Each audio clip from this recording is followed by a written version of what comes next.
Hiya, it's David from the Bonkers Cookery School. This is a new series of vlogs.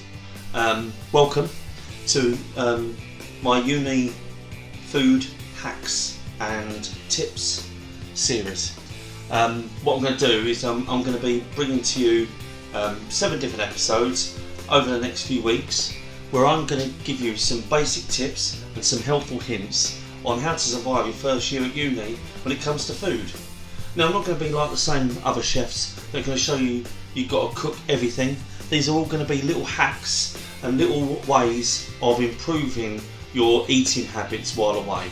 I know that some of you can survive on cereal for breakfast, lunch and dinner, but if I show you some of these techniques, honestly, you can do everything in half an hour to an hour. I'm going to try and film some of this in real time as well, you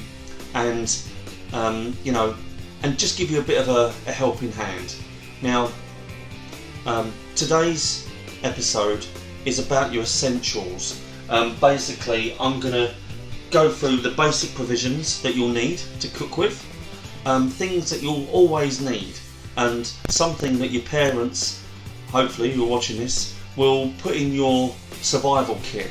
Basically a pack of what you'll need for the start of uni, and then you won't need to buy them again, and therefore you're not throwing money down the drain. Because what this is about saving you some money, because I know money's really scarce in your first year of uni, and you want to save it for other stuff.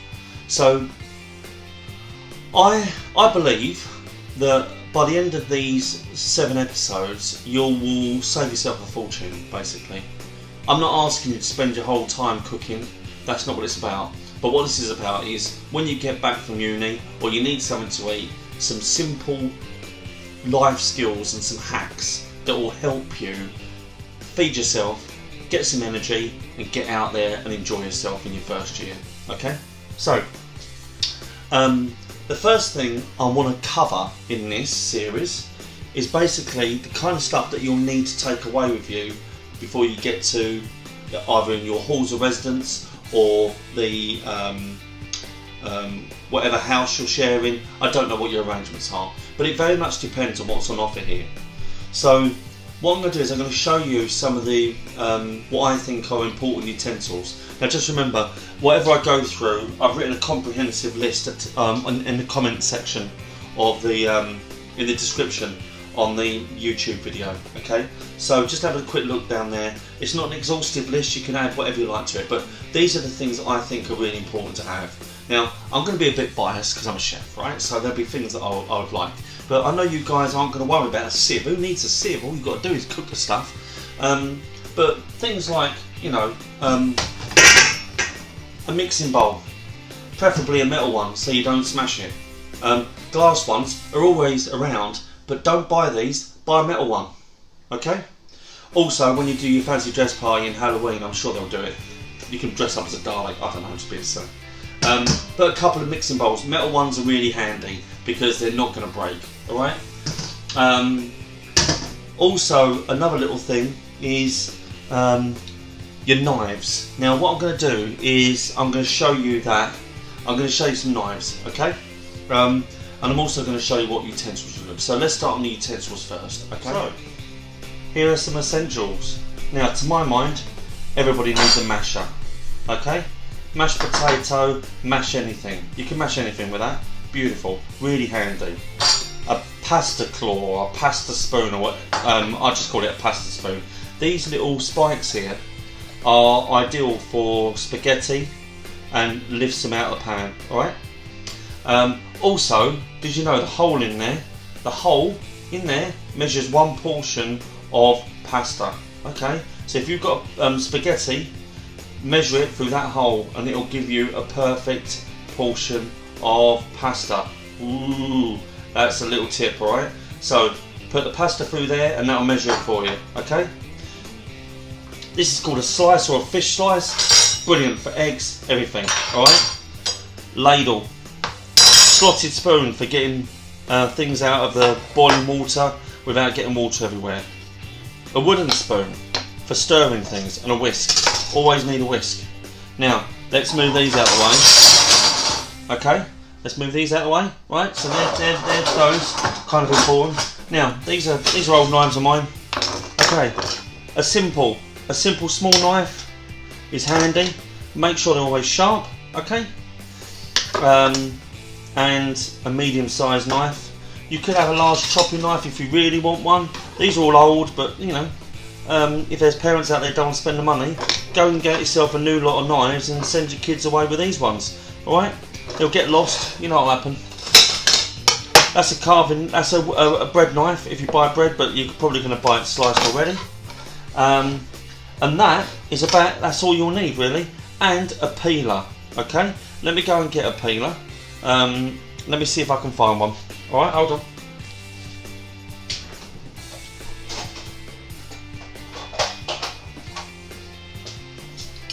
These peelers, perfect.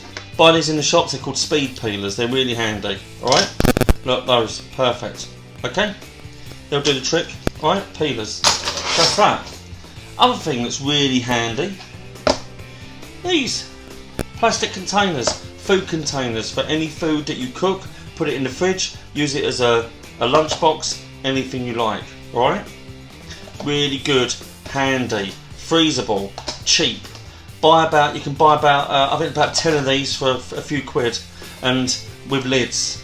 I bought these from, I think these were Sainsbury's or Asda or any of the supermarkets that do them. Even if you buy the takeaway foil containers with the cardboard lid, handy to put in the fridge. The only good thing about these is if you've got a rice portion in there, you can microwave it in these. Just take the lid off light and microwave it. Perfect. Okay? Really handy to have. I use them on all my Bonkers Cookery School vlogs, and they work a treat. Okay? Additionally to all the other equipment, I think what's really important is some cling film, grease-proof paper of some sort, and foil. Really handy. As well as that, measuring jug. Not a big one, just a regular one. Perfect. That's what you'll need. A couple of saucepans, maybe 3. A large one, a reasonable size. They don't have to be amazing. Okay. This one is an induction hob from IKEA. The induction pan for an induction hob in IKEA. Perfect. Right. Induction range, so if you've only got electric and it works on a hob, they're perfect. Nice deep pan, you can use it for anything. Non-stick, reasonably cheap, okay?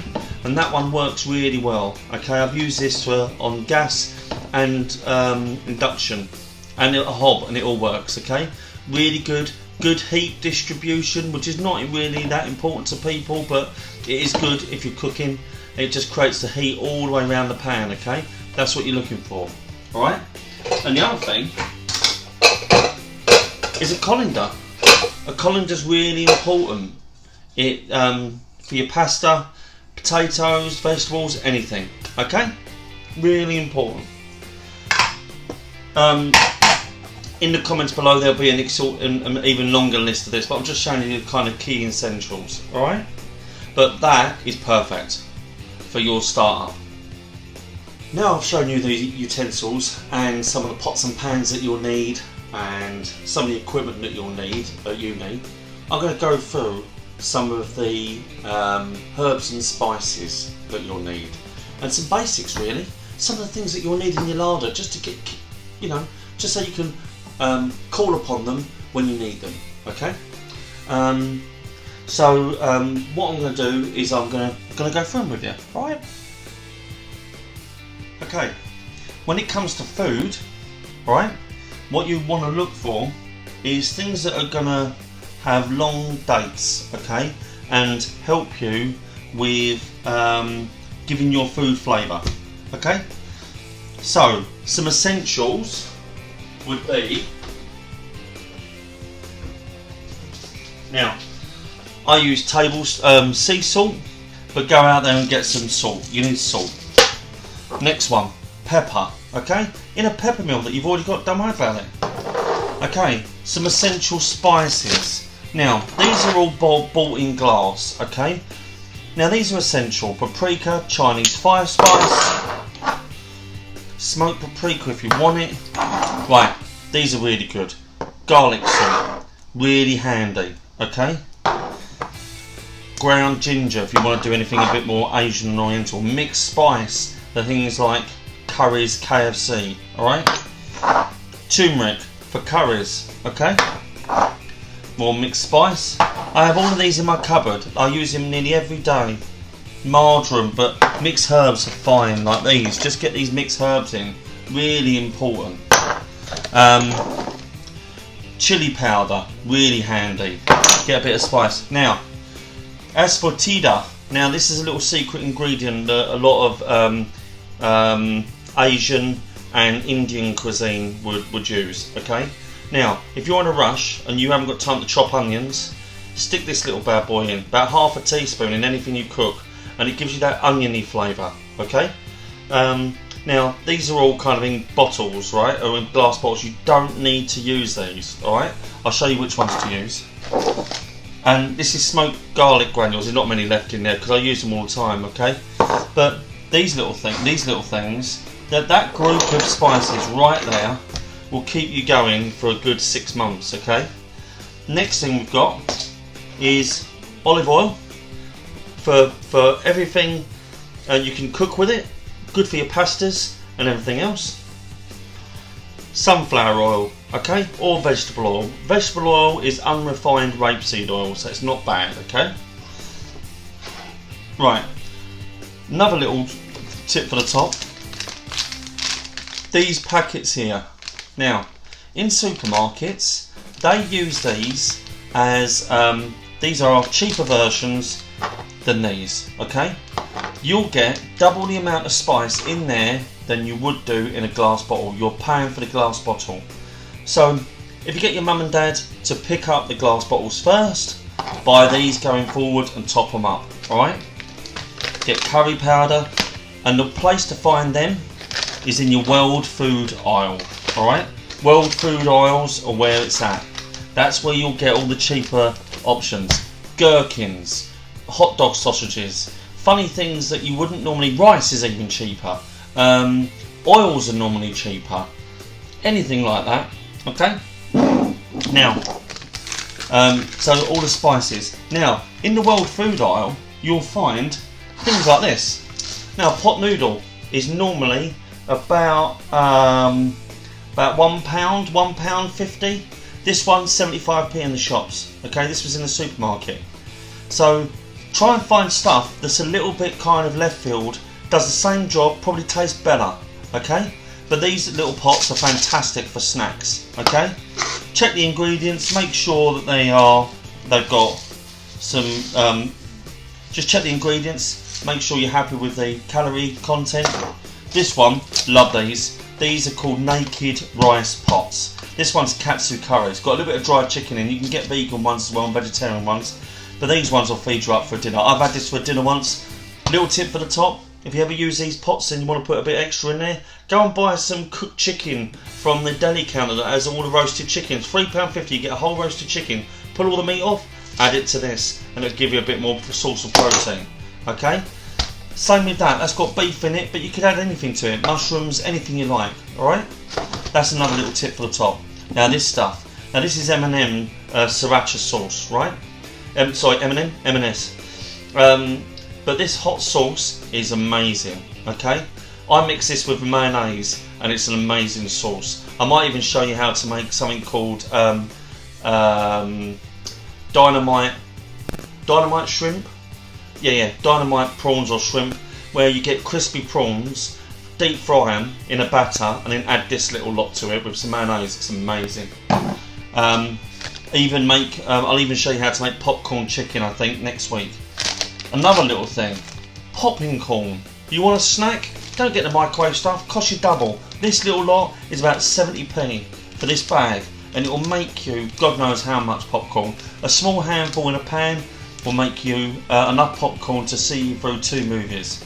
I will show you how to do that as well. Marmite, add that to absolutely everything. Marmite is legendary, okay? Some more herbs. Stock cubes. Make sure you have stock cubes, they're always handy. Don't buy the expensive ones, they're not important. Save yourself some money, they're just as good. So these ones, beef and chicken, vegetarian ones if you want, get those in there as well. Maybe a bag of flour if you're going to do anything like that. I think the trick is to try and reduce your costs by buying in bulk with these spices, okay? Now I've shown you all the ingredients that I think you'll use and some useful and some ideas about how we're going to use them. I'm going to go through the next 6 weeks of what we're going to do. Basically, over the next few weeks we are going to follow. I'm reading off the pad, so bear with me. All right. So we're going to do next week. We're going to do a version of KFC. Don't tell them. All right. I'm going to show you. I have a secret recipe. Not necessarily KFC, but it'll give you a crispy crust around your chicken, alright? Really cheap. So I'm going to show you chicken wings next week. Chicken wings and how to cook chicken like KFC. It's going to be great, alright? And some wedges as well. Easy peasy wedges, okay? If you don't want to cook the wedges, I'll show you what to use, okay? The week after that, the next episode, after that, we're going to do snacks. So it's going to be stuff you use for lunch, okay? Little nibbles and just things to snack on, okay? Because they're expensive. You think they're not, but you eat loads of them, so you've got to be careful, all right? Number 4, episode 4, we're going to do takeaway. I might show you how to do like a burrito with savoury rice, something really easy, okay? So we're going to do like a little kind of takeaway-ish, kind of quick bites, alright? Then we're going to do a vegan week, alright? So we're going to do a vegan episode where I'm going to show you some vegan hacks, some stuff that'll save you a fortune, okay? Because vegan food, a lot of people eat corn, tofu and stuff like that, but I'm going to show you how to use vegetables, okay? I'll also show you some stuff that you can buy on the market, alright? Number 6, kind of an important one, stuff to feed you up before a night out. Now I'm not going to lie, I never did university, I went straight to work in college, but I have friends that did, and you do need stuff that's going to keep you going, alright? So that episode's called beer food, alright? And then number 7, I'm going to do some hacks, okay? Some little skills, a little bit tips from the top, using ready bought foods that you can spruce up and make them look and taste a lot better and more filling, because a lot of these packaged stuff are designed to just fall short, so you end up buying 2 of them. You don't want to do that. So like for instance, a lot of these just add water ones, you add water to it, oh god, and it's just not enough, alright? And a lot of these things just need a little bit of pimping really, and make them look really good, right? So what you want to do is you want to just kind of, I'm going to show you a few of those, alright? So I hope today's episode has been useful. Send me some comments below underneath the description, and if there's any questions, anything that you want me to answer between now and the next episode, give me a shout out. I'm also available on Bonkers Cookery School on Facebook, and yeah, just keep in touch, and if you have any questions I'm more than happy to answer them, okay? So thanks for watching, and hopefully you'll be back for the next episode when we're doing wings and a bit of KFC action. So look forward to seeing you then. Alright, take care, and yeah, go for it. Have a bit of a practice with some food in between now and the next episode. Okay, take care, bye.